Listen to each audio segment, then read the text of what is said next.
The cursor blinked, a tiny rhythmic heartbeat of malice. Liam Davenport read the email one last time, a cruel smile playing on his lips. To Maya.Sterling Community Art Center. Org. Subject, an invitation. He pictured her in that dusty, underfunded art studio she called a career, her hands smudged with charcoal, her clothes smelling of turpentine. He imagined her opening this, seeing the gilded logo of the Davenport Innovations annual gala and feeling that familiar, bitter sting of what she'd lost. This wasn't just an invitation. It was a final, glittering testament to his victory in their divorce. He was sending her a front-row ticket to his new life, and he couldn't wait to see the look on her face. Liam Davenport's office was a testament to conquest. Perched on the 55th floor, it offered a panoramic view of San Francisco, a city he felt he was slowly conquering, one tech deal at a time. The glass walls, brushed steel accents and minimalist furniture all screamed one thing: power. Power he had earned, clawed for, and sacrificed for. His marriage to Maya Sterling felt like a part of that sacrifice now, a necessary shedding of dead weight. He remembered her as soft, quiet, and utterly unambitious. She had been content with their small apartment, her part-time work at a local gallery, and her gentle hobbies. While he was dreaming of IPOs and market disruption, she was trying to perfect a watercolor wash. He'd loved her once, or so he told himself, but love couldn't build an empire. Ambition could.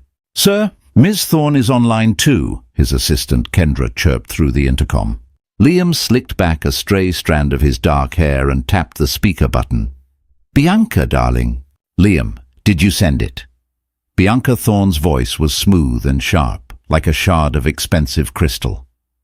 "The invitation just dispatched," he said, leaning back in his leather throne of a chair.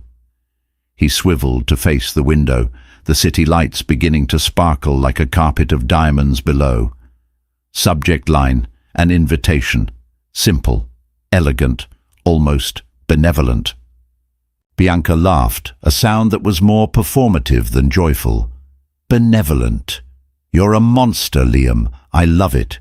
Do you think she'll actually come?" "Of course she will," Liam said with unwavering confidence. "Curiosity and a misplaced sense of pride will get the better of her. She'll want to see me, to see if she can handle it. She'll rent some drab little dress, show up looking completely out of place, and I'll be the perfect gentleman. I'll introduce her to you. I'll show her this life, this world she was never cut out for. It's the kindest way to give her closure, really, to show her I was right all along." "The kindness is overwhelming," Bianca purred. "Just make sure she doesn't make a scene. The last thing we need is some weepy ex-wife causing a stir in front of the board members." "Maya doesn't make scenes," Liam scoffed, the memory of her quiet tears during their divorce proceedings flashing through his mind. That had been her way, silent disappointment. It had been infuriating. She internalizes. She'll stand in a corner, nurse a single glass of cheap sparkling wine, and then slip out before dessert. It will be a pathetic little pilgrimage to the life she could have had. The truth was, Liam needed her to come. His success, as massive as it was, felt incomplete without her as a witness. She was the ghost at his feast, the living embodiment of his past. He had told her during one of their final, brutal arguments that her lack of drive was an anchor dragging him to the bottom. "You're happy in the shallow end, Maya," he'd sneered. "I'm swimming for the horizon." He needed her to see his horizon, to see it glittering and vast, and to know she was forever stranded on the shore. He had built Davenport Innovations from a garage startup into a multi-billion-dollar behemoth. The annual gala was his crowning achievement, a lavish affair celebrating the company's success and its philanthropic endeavors. This year, the gala was particularly important. They were honoring a key investor, a silent partner from a mysterious firm called Sterling Holdings, whose massive last-minute capital injection had saved their flagship AI project from a hostile takeover attempt a year prior. No one had ever met the head of Sterling Holdings. They were notoriously private, communicating only through their stern, efficient vice president, a man named Marcus Cole. Securing their continued partnership was paramount. Liam ended the call with Bianca, promising to pick her up in the new Rolls-Royce he'd acquired. He stood up and walked to the floor-to-ceiling window. He looked down at the sprawling city, a kingdom of light and steel. He had everything he'd ever wanted. A beautiful, socially brilliant fiancée. A company that was the envy of Silicon Valley, wealth beyond measure. So why did the thought of Maya Sterling, with her paint-stained fingers and quiet, unassuming life, still occupy a space in his mind? It wasn't love. It was something more primal. It was the need to have his choices validated, to prove that leaving her wasn't just a strategic move, but the only move. Her presence at his gala, small and insignificant amidst his grandeur, would be the final signature on the contract of his success. He'd be gracious, magnanimous even. He would be Liam Davenport, the victor, and she would be Maya Sterling, the footnote. The email arrived without fanfare, slipping into an inbox mostly filled with grant proposals, artist submissions, and newsletters from local museums. Maya Sterling was cleaning brushes in a deep utility sink, the smell of mineral spirits clinging to the air, when her phone buzzed on the cluttered wooden workbench beside her. Wiping her hands on a rag, she picked it up. The sender's name, Liam Davenport, was a punch to the gut. She hadn't seen his name in her inbox in 2 years, not since the last sterile communication from his lawyers. Her thumb hovered over the screen, a tremor running through it. A part of her wanted to delete it, to throw the phone against the brick wall and watch it shatter, just like he had shattered her. But curiosity, that treacherous human impulse, won. She tapped it open. The Davenport Innovations Annual Gala. The logo was embossed in digital gold, shimmering even on the small screen. The details were opulent, the venue historic, the purpose self-congratulatory. It was so quintessentially Liam. She read his brief, impersonal message. Maya, thought you might be interested in attending. It's for a good cause. Best, Liam. A good cause, she whispered to the empty studio. The only cause Liam ever served was his own. She sank onto a wobbly stool, the phone feeling heavy in her hand. The invitation wasn't a peace offering. Liam didn't do olive branches. He wielded swords. This was a summons, a challenge. Come see what you're missing. Come see how right I was to leave you behind. The arrogance was so palpable, it was almost a physical force pushing against her chest, making it hard to breathe. Her life now was a world away from the one she'd shared with him. The Community Arts Center was her sanctuary. It was perpetually underfunded and chaotic, but it was real. Here she taught troubled teens how to express their anger through sculpture, and seniors how to reclaim their memories with portrait painting. Her hands were stained, her nails were short, and her heart, while scarred, was full. It was a small life, a quiet life. The exact kind of life Liam had despised. The pain of their separation was a dull, chronic ache. He hadn't just left her. He had systematically dismantled her self-worth. He'd called her passion a hobby, her sensitivity a weakness. He'd made her feel that her quiet contentment was a character flaw, a failure of imagination. By the end, she had almost believed him. Her phone rang, startling her. The caller ID read Marcus Cole. She took a deep, steadying breath before answering. Maya. Marcus's voice was a warm, steady baritone. He had been her father's right-hand man, and now he was hers. He was the only other person who knew the full truth. The quarterly reports are ready for your review, but you sound distracted. Is everything all right?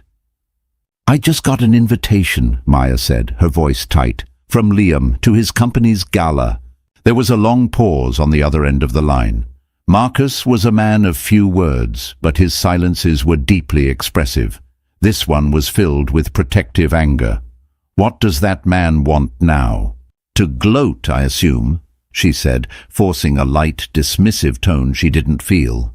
He wants to parade his success and his new fiancée in front of me. He wants to see me shrink." "And will you?" Marcus asked gently. That was the question, wasn't it? For 2 years, she had been rebuilding. After her father, the reclusive and brilliant investor Robert Sterling, had passed away a few months after her divorce, Maya had been left with an inheritance that staggered her. Sterling Holdings, an empire built in the shadows. Suddenly the woman Liam had called unambitious was the chairwoman of a multi-billion-dollar investment firm. She had been terrified. But Marcus had been there, guiding her, teaching her, showing her that the same intuition she used to mix colors on a canvas could be applied to reading a balance sheet. She had a good mind, a sharp eye for detail, and a deep sense of integrity her father had passed down. She learned to lead not with bombast and ego, like Liam, but with quiet questions and careful consideration. She ran her empire from the background, using her father's name and Marcus as her public face. No one knew the quiet art teacher was one of the most powerful silent investors in the country, least of all Liam Davenport. The irony was almost too perfect. His savior investor, the mysterious Sterling Holdings that had rescued his project, was her. She had approved the investment on Marcus's recommendation because it was a sound financial decision. And perhaps a small, uncharitable part of her had enjoyed the thought of owning a piece of his success without him ever knowing. "I don't know if I'll go," she admitted to Marcus. "Why walk into the lion's den?" "Sometimes," Marcus said, his voice firm, "you have to walk into the den to remind the lion that you're not prey. You are the chairwoman of Sterling Holdings, Maya. You are in a position to acquire his entire company with the stroke of a pen. He has no power over you." He was right, logically, but the wounds were emotional, not logical. The power imbalance had been the defining feature of their marriage. Now the tables had turned so dramatically it was almost absurd. He thought he was on top of the world, looking down at her. In reality, she was the mountain he was standing on. She ended the call and looked around her studio. The canvases, the clay, the half-finished projects. This was her truth. This was who she was. But who she was also included the woman who signed off on 9-figure deals. She wasn't just Maya Sterling, the gentle art teacher. She was also Ms. Sterling, the owner. Maybe it was time she integrated the two. A slow, cold resolve began to crystallize in her heart. She wouldn't go for revenge. Revenge was Liam's game. She would go for herself. She would walk into his glittering world, not as the ghost of the wife he'd discarded, but as the woman she had become. She would not cause a scene. She would not cry. She would simply be. And she would let him see that the person he had tried so hard to break had instead been forged. She picked up her phone and RSVP'd. One guest, Maya Sterling. The Meridian Grand Ballroom was bathed in a sea of sapphire and gold light. Chandeliers dripped crystals like frozen waterfalls, their light refracting across the hundreds of guests mingling below. The air hummed with the electric buzz of money, power, and influence. This was Liam's element, his natural habitat. He stood near the grand entrance, a flute of vintage champagne in one hand, his other arm possessively around Bianca's waist. She was breathtaking in a crimson gown that seemed poured onto her frame, a stark, dramatic contrast to the cool tones of the ballroom. She was a perfect accessory, laughing at the right jokes, her eyes scanning the crowd with the practiced gaze of a social predator. "Darling, you've outdone yourself," she murmured, kissing his cheek. "Everyone who's anyone is here." "Of course," Liam said, his smile feeling tight, rehearsed. Success attracts success. But his eyes kept flicking towards the entrance. He was a hunter, waiting for his quarry. He'd been rehearsing this moment for days. He would be calm, sophisticated, a touch magnanimous. He'd spot her from across the room, looking lost and intimidated. He would graciously approach, Bianca on his arm. The introductions would be a masterclass in controlled condescension. "Maya, you remember I told you about Bianca. Bianca, this is Maya, my first wife." The emphasis on first would be subtle, but devastating. "You're distracted," Bianca noted, her perfectly manicured nails tapping his arm. "Still waiting for the ghost of marriage past?" "Just ensuring all my guests feel welcome," he lied smoothly. A pang of something unfamiliar and unwelcome pricked at him. Nerves. Why would he be nervous? This was his night, his triumph. Yet, as the minutes ticked by, the anticipation began to curdle into a strange anxiety. What if she didn't come? The thought was surprisingly deflating. The entire performance he'd constructed in his mind would be for an audience of one, and if she wasn't here, the victory would feel hollow. He scanned the crowd, greeting a tech CEO here, a city councilman there. He talked about market projections and third-quarter earnings, the familiar language of his world a comforting balm. He was Liam Davenport. People deferred to him. They wanted his time, his insight, his capital. He was a king in his court. Then he saw her. She wasn't where he expected her to be, cowering near the catering table or hovering awkwardly by a pillar.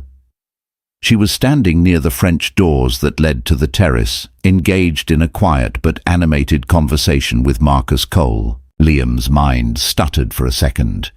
Marcus Cole, the notoriously gruff and unapproachable VP of Sterling Holdings.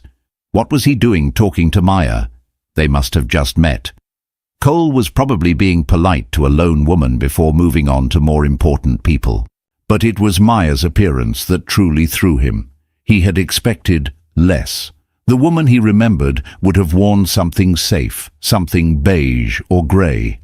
The woman standing by the terrace was wearing a simple, impeccably tailored gown of deep emerald green. It wasn't flashy or revealing, but it hugged her form with an understated confidence he'd never seen in her. Her hair, which she used to wear in a simple, careless ponytail, was styled in soft waves that framed a face that was calmer, more defined than he remembered. She wore minimal jewelry, but her eyes, as she listened to Cole, were bright and focused. She wasn't intimidated. She looked poised. Bianca followed his gaze. "Is that her?" she asked, a note of derision in her voice. "The dress is rather plain, isn't it?" "Yes, that's her," Liam said, his voice a low growl. The plan was already derailing.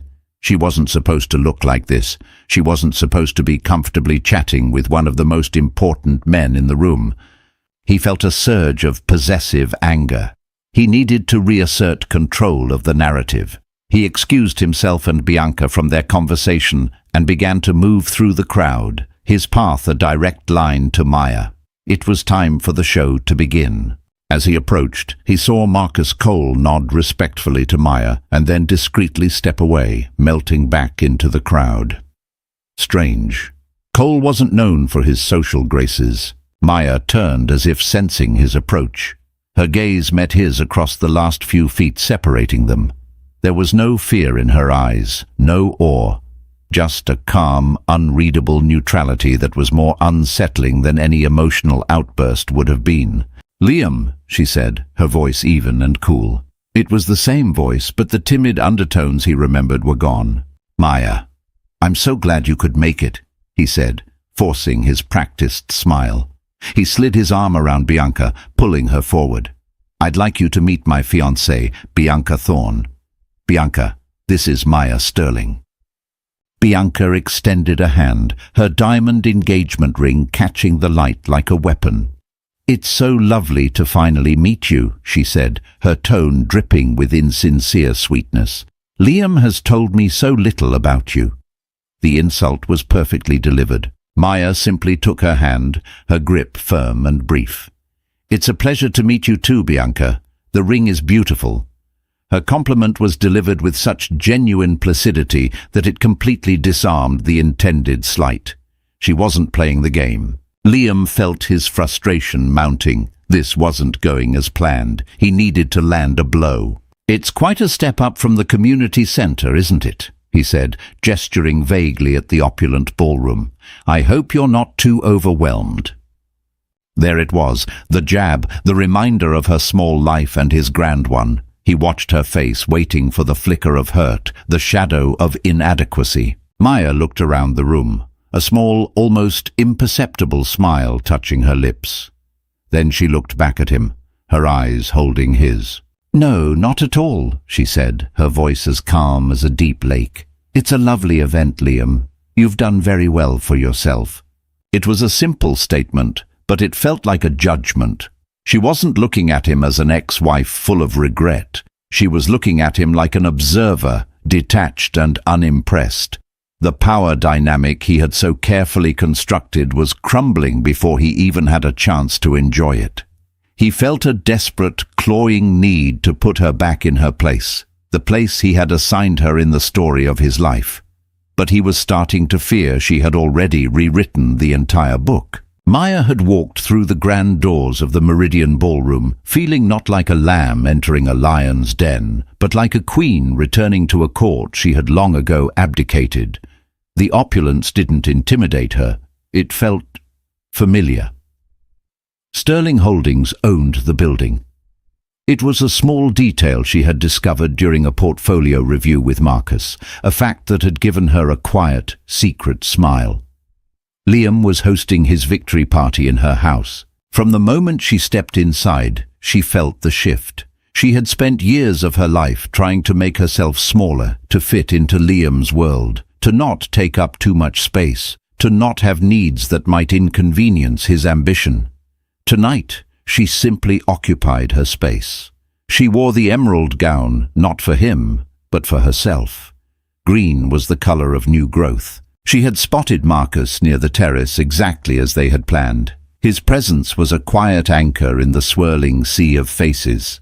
"He's watching you," Marcus had said in a low voice, his back to the room as they pretended to admire the city skyline. "He's with a woman in a red dress. He's on his way over." "Let him come," Maya replied, her heart beating a steady, resolute rhythm. "This is the last ghost I need to exorcise, Marcus." "Just remember who you are, Maya," he said, giving her a look of paternal pride. "Not who he thinks you are." He gave a slight bow of his head and moved away just as Liam began his approach. Facing Liam now, with Bianca clinging to his arm like a designer parasite, Maya felt a strange sense of detachment. He looked the same, impeccably tailored suit, expensive watch, the same arrogant tilt to his jaw. But she was seeing him through new eyes. The power and charisma she had once found so intoxicating now looked like a fragile, desperate performance. He wasn't a titan. He was a man terrified of being seen as small. His condescending remark about the community center should have stung. The old Maya would have flinched, her cheeks burning with shame. But the new Maya simply absorbed it, recognized it for what it was, a clumsy, pathetic attempt to regain the upper hand, and let it go. Her calm response, "It's a lovely event, Liam. You've done very well for yourself," had the desired effect. Confusion flickered in his eyes. He had expected her to be a mirror, reflecting his greatness back at him.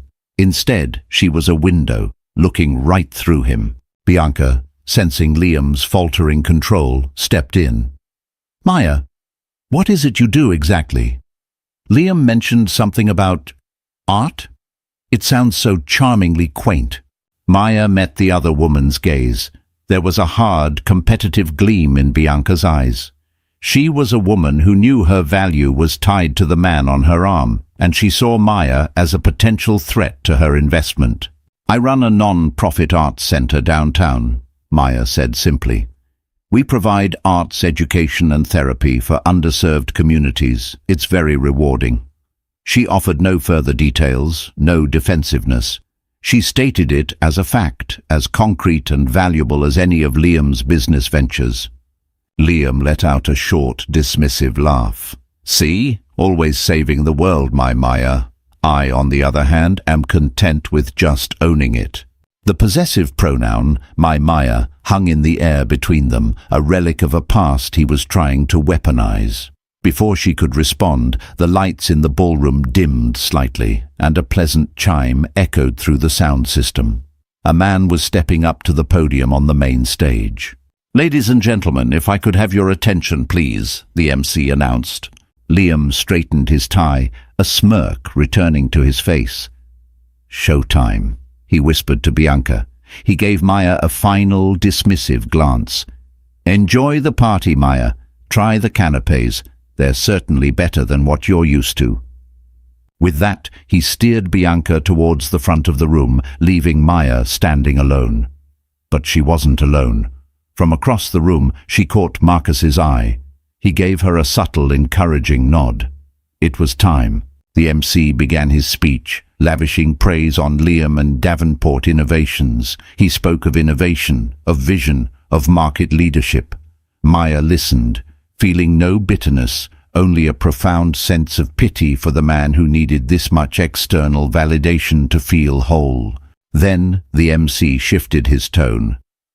But tonight we are also here to honor a partnership that has been instrumental to our success. A year ago, as many of you know, Davenport Innovations faced a significant challenge. A project critical to our future was at risk. It was then that a silent partner stepped in, demonstrating not only immense faith in our vision, but also the decisive power to secure it. A murmur went through the crowd. This was the part of the evening everyone was curious about. The mystery of Sterling Holdings. Liam looked smug, standing near the stage.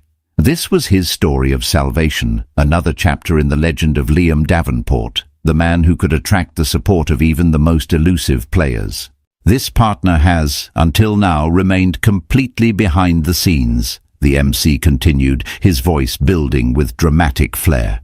They are known for their shrewd investments, their quiet influence, and their unwavering commitment to integrity. We are immensely grateful for the support of Sterling Holdings. He paused, letting the name hang in the air.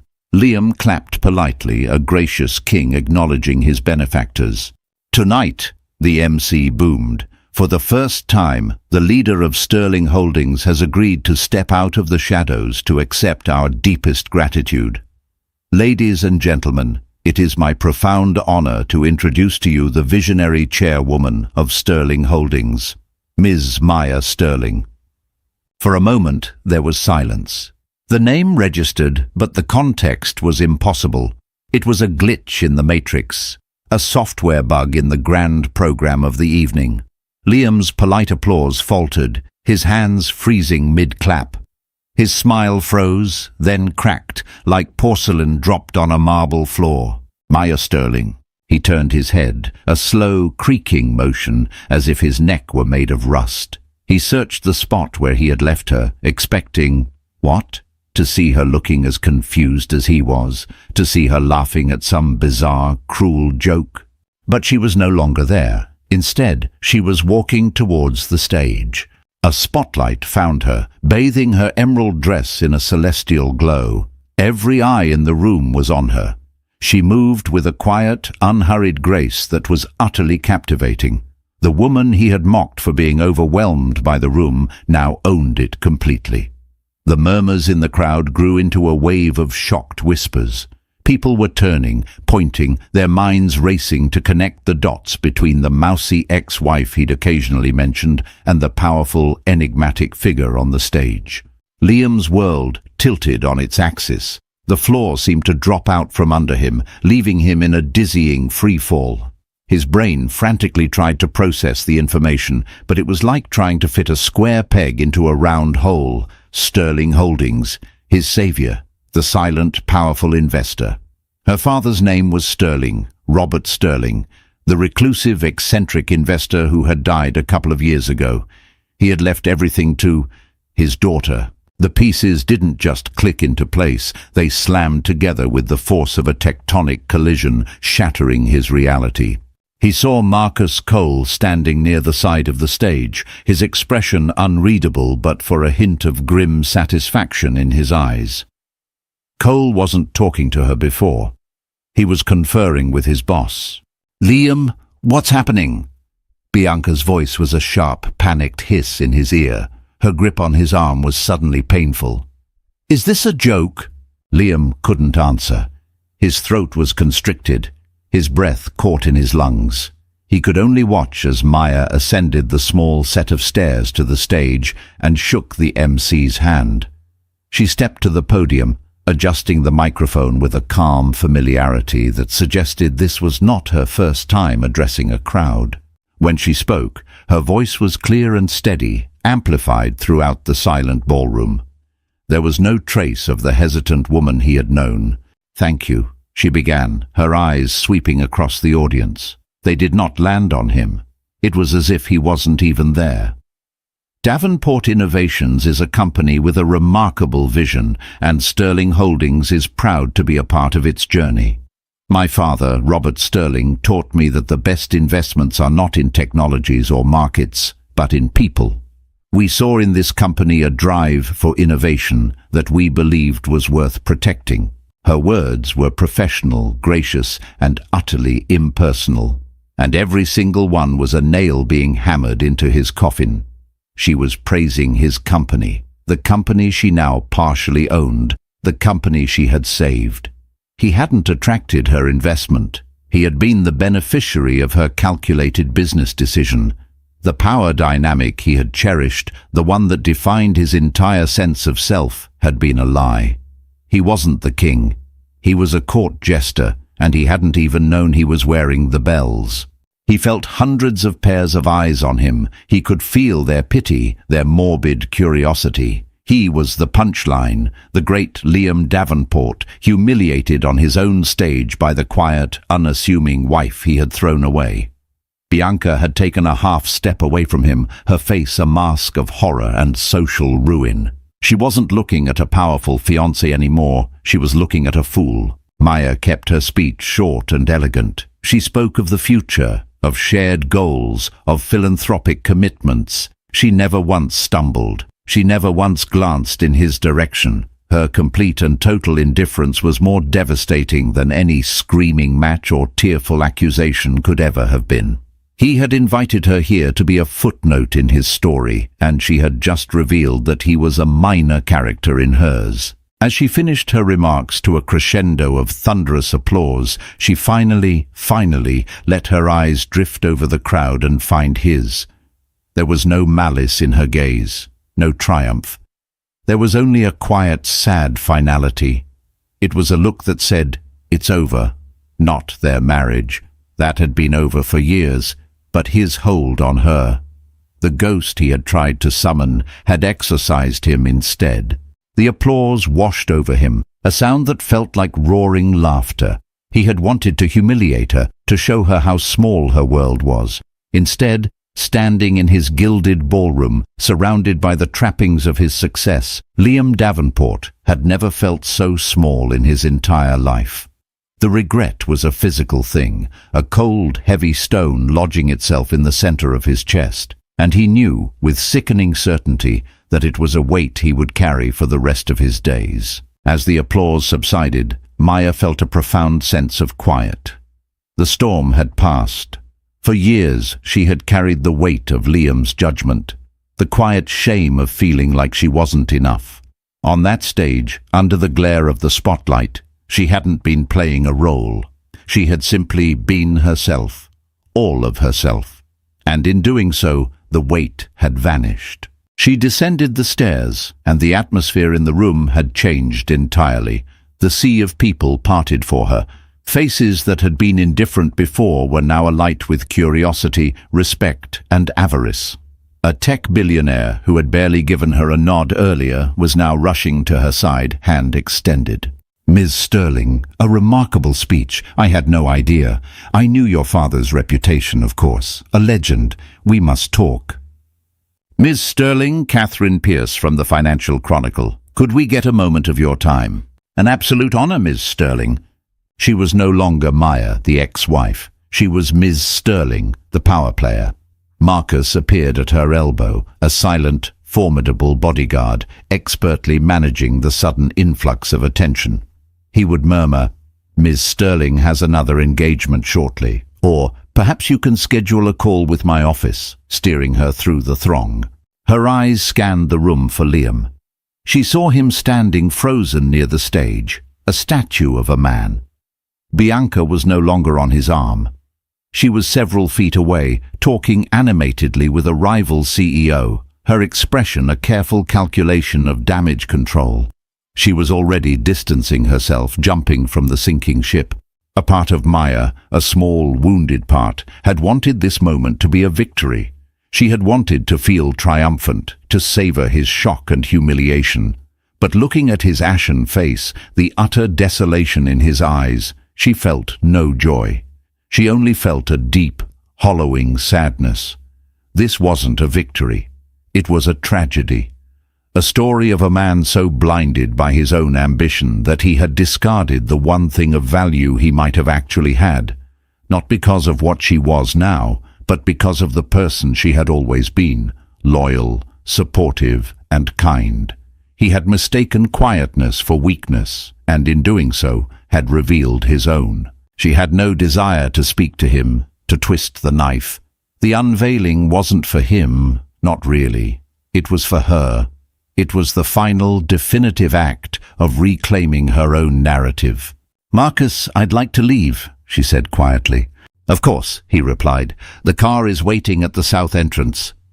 They began to move towards the exit, their progress slow as people continued to try and intercept her. As they passed the Grand Bar, she heard a snippet of conversation that made her pause. "Can you believe it? He invited his ex-wife to humiliate her and she owned the whole damn building and his company. It's like something out of a movie," a woman said, laughing.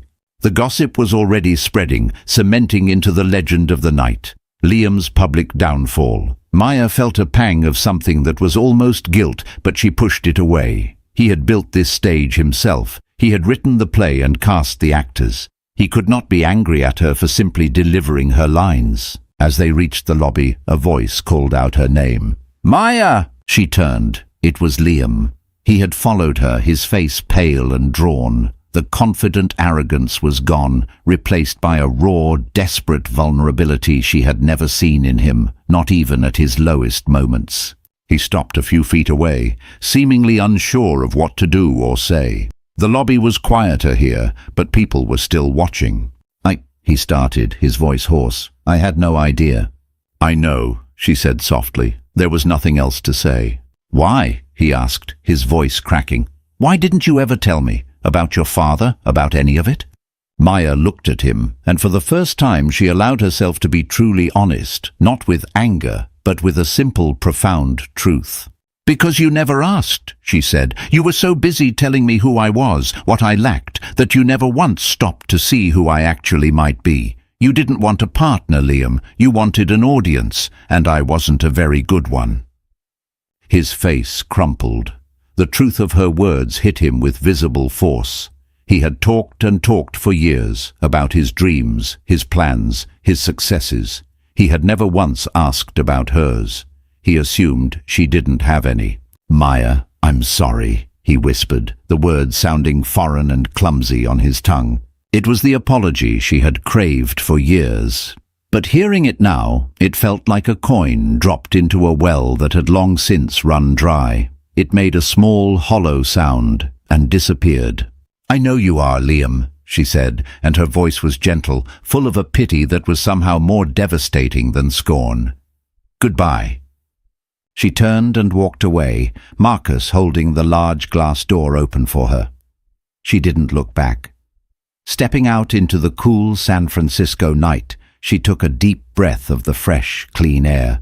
It felt like the first breath she had taken in a very long time. The Gala, Liam, their shared past. It was all behind her now, a chapter closed, a ghost finally laid to rest. She was no longer defined by his story. She was finally and completely the author of her own. The ride back to her quiet Pacific Heights home was silent. Marcus drove the black sedan with his usual stoic efficiency, navigating the sleeping streets of the city. The adrenaline from the evening was beginning to fade, leaving behind a strange and unexpected emptiness. Maya stared out the window, watching the lights blur past, her reflection a ghostly image against the glass. She should have felt ecstatic, vindicated, triumphant. She had faced her demon and emerged not just unscathed, but victorious. The entire tech world was buzzing with her name. She had brought Liam Davenport, the man who had shattered her confidence to his knees without raising her voice. So why did she feel so hollow? The applause still echoed in her ears, but it sounded distant, as if it were for someone else. In the ballroom she had become Ms. Sterling, a symbol of hidden power and dramatic revelation. But in the quiet of the car she was just Maya, and Maya felt tired. "You were magnificent tonight," Marcus said, his voice breaking the silence. He glanced at her in the rearview mirror, his eyes kind. "Your father would have been incredibly proud." "He would have hated the spectacle," Maya said with a small, sad smile. "He never understood why people needed to be so loud about their success." "He wouldn't have liked the publicity, no," Marcus conceded. "But he would have been proud of the strength you showed. You stood in your truth, Maya. That is all he ever wanted for you." Her truth. For so long her truth had been tangled up with Liam's. His validation had been the sun she orbited, and when he had extinguished it, she had been left in the cold and dark. The past 2 years had been about learning to be her own source of light. Tonight was supposed to be the culmination of that journey, the moment she finally blazed. But it felt more like an ending than a beginning. She realized the hollowness came from the simple, painful fact that the victory didn't erase the scars. Proving Liam wrong didn't undo the years he'd spent making her feel small. His apology, as desperate as it was, couldn't stitch back together the pieces of herself she'd lost in that marriage. Redemption was a process, not a single dramatic event. When they arrived at her home, a beautiful but unassuming brownstone, Marcus walked her to the door. "Will you be all right?" he asked, his brow furrowed with concern. "I will be," she said, and she meant it. The hollowness wasn't despair, it was just space, a space that had once been filled with pain and was now empty, waiting for something new to grow. "Thank you, Marcus, for everything, not just for tonight." "It is my honor, Maya," he said with a slight bow. Inside, she shed the emerald dress, letting it pool on the floor like a discarded skin. She washed the makeup from her face and pulled on a simple, soft t-shirt and pajama pants. She padded into her art studio at the back of the house, the one place she felt completely herself. The room smelled of clay and linseed oil. A half-finished canvas sat on an easel, a landscape of the rugged California coast, all turbulent seas and resilient cliffs. She picked up a brush, her fingers curling around the familiar wood. She didn't paint. She just stood there, holding it, feeling its weight in her hand. Her phone buzzed incessantly on a nearby table. She knew it would be a flood of messages, from journalists, from business associates, from people who hadn't spoken to her in years. She ignored it. Instead, she thought of Liam's face in the lobby, the utter devastation. She had taken away his narrative, the story he told himself about his life, his success, his choices. He had built his entire identity on the idea that leaving her was a necessary step towards greatness. She had shown him and the world that he had left greatness behind. She didn't hate him anymore. Hate was a fire that required too much fuel. What she felt now was a profound, aching pity. Pity for a man so insecure he had to build a glass castle around himself and who was now forced to live among the shards. Her victory wasn't in his defeat. Her victory was in this room. It was in the quiet joy she found in creation, in the meaningful work she did at the center, in the loyalty of a man like Marcus, in the legacy her father had entrusted to her. Her victory was the quiet, unassuming life Liam had so thoroughly scorned. It turned out that life hadn't been small at all. It had just been waiting for her to grow into it. She put the brush down and walked to the window, looking out at her small, tranquil garden. The moon was high and bright. The applause was gone. The whispers were gone. There was only the quiet hum of the city and the gentle rustle of leaves.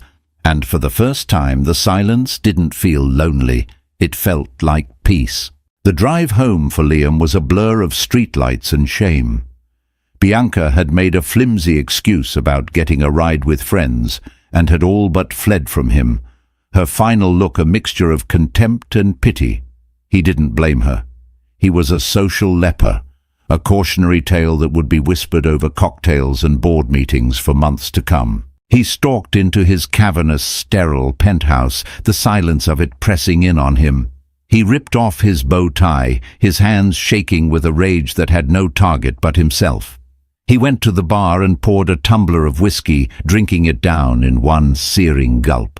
The burn did nothing to numb the cold, hollowing certainty of his own stupidity. You were so busy telling me who I was. You never once stopped to see who I actually might be. Maya's words echoed in the vast, empty space of his apartment, in the vast, empty space of his soul. He had been a fool, a blind, arrogant fool. He began to pace, a caged animal in a prison of his own design. Every object in the room, the expensive art, the designer furniture, the sweeping city views, seemed to mock him. They were trophies from a game he now realized he had lost spectacularly. He had spent years accumulating things, accolades, and power, all to prove that he was a success. And in one night, Maya had shown him that he possessed nothing of real value. His mind, a weapon he had always trusted, turned on him. It replayed their marriage not as he had edited it, a story of his ambition being held back by her simplicity, but with a brutal, horrifying clarity. He saw Maya, her brow furrowed in concentration, as she meticulously went over their finances in the early days, finding ways to save so he could invest in his fledgling company. He had called her frugal. He saw her staying up all night with him before a big presentation, making coffee, listening to him rehearse, offering quiet words of encouragement. He had taken it for granted. He saw the genuine joy on her face when she talked about a new artist she'd discovered, a joy he had systematically belittled because it didn't translate into profit or status. He had called her unambitious. What a joke! She hadn't lacked ambition, she had simply had a different kind. Her ambition was to build, to nurture, to create meaning. His was to conquer and acquire. He had seen her world as small because he was incapable of understanding its depth. The most damning memory surfaced, one he had buried deep. It was their last anniversary together. He had forgotten. He came home late from a celebratory dinner after securing a round of funding, drunk on success and champagne. She was waiting for him. The table was set with their good china. A simple home-cooked meal was cold on the plates. She had a small, wrapped gift for him. She hadn't been angry, just sad. Her disappointment was a quiet, heavy blanket in the room. And what had he done? He had sneered. "You're still focused on this sentimental nonsense, Maya. I just raised $10 million. That's what's real. That's what matters." He had broken her heart that night. He had seen it in her eyes, and he had felt a flicker of cruel satisfaction, believing he was teaching her a valuable lesson about the new world he was entering, a world where she didn't belong. The man who had done that, who had been capable of such casual cruelty, he didn't recognize him. He didn't want to recognize him, but that man was him. He sank onto a sofa, the whiskey tumbler slipping from his fingers and thudding onto the thick rug. He buried his face in his hands, and a dry, racking sob escaped his chest. It wasn't a cry for his lost reputation or his shattered engagement. It was a cry for his own lost soul. It was a cry for the good man he might have been, the man Maya had once loved, a man he had methodically destroyed in his pursuit of a hollow crown. He had invited her to the gala to humiliate her. He had wanted her to see him as a king. But the thing about putting someone on a pedestal is that it gives them a very clear view of your own failings. He hadn't just misjudged her. He had failed a fundamental test of character. He had built an empire, but he had lost himself. The regret was no longer a stone in his chest. It was a vast, dark ocean, and he was drowning in it. There was no escape. There was no deal he could make, no strategy he could employ to fix this. The damage was done. The only thing left to do was to learn how to live with the ghost of the man he had been and the woman he had so carelessly thrown away. His kingdom was nothing but a gilded cage, and he was finally truly alone in it. A week passed. The fallout from the gala was swift and brutal. The story was the talk of the city, a modern-day fable of hubris and revelation. Liam's phone rang constantly for the first 2 days. Journalists, Schadenfreude-filled colleagues, concerned board members. And then it fell silent. He was a pariah. Bianca had officially ended their engagement via a cold text message from her publicist. Liam didn't care. He moved through his days in a fog of self-recrimination. He went to the office, sat in his glass-walled cage, and stared at spreadsheets that no longer held any meaning. The numbers were just numbers. The thrill of the chase was gone, replaced by the gnawing ache of regret. He knew he had to do something. An apology in a crowded lobby was not enough. Not nearly enough for the years of quiet damage he had inflicted. He needed to explain, to atone, though he knew he had no right to expect forgiveness. He tried calling Maya's cell phone, a number he was surprised he still remembered. It went straight to voicemail every time. He knew she was screening his calls, and he couldn't blame her. So he decided to write. He sat down at his laptop one evening, the city lights glittering outside his window like 1,000 mocking eyes. He opened a new document and typed her name. Maya. He started to write, and the words poured out of him, a torrent of confession and remorse he hadn't known he was holding back. Maya. I don't know where to begin, and I know I have no right to ask for your time or your attention, but I can't live with the words I left unsaid.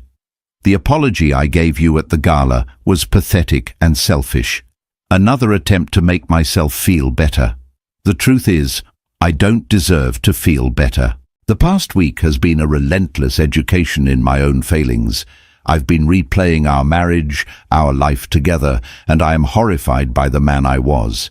I see it all now with a clarity that is agonizing. I see your patience, your support, your quiet strength, and I see my own towering arrogance, my insecurity, my relentless, destructive ego. I called you unambitious. How blind I was. You had the ambition to build a life of meaning, to care for people, to create beauty. I only had the ambition to win.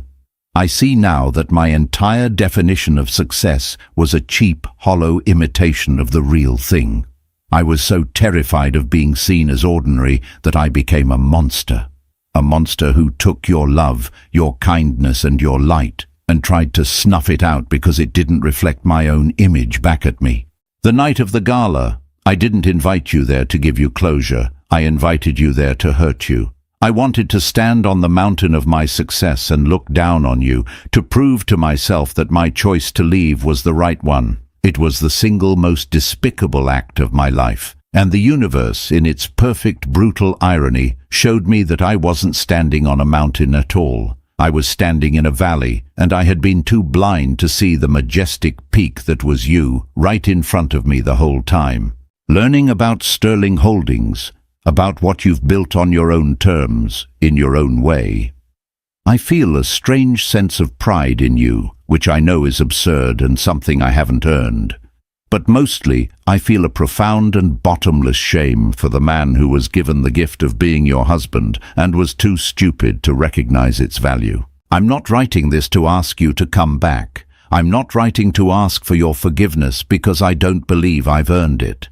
I'm writing this because you deserve to know that I see it. I see you. I see who you always were. And I see, finally, who I am. And I am going to change. Not for you, but because of you. You've shown me what real strength is.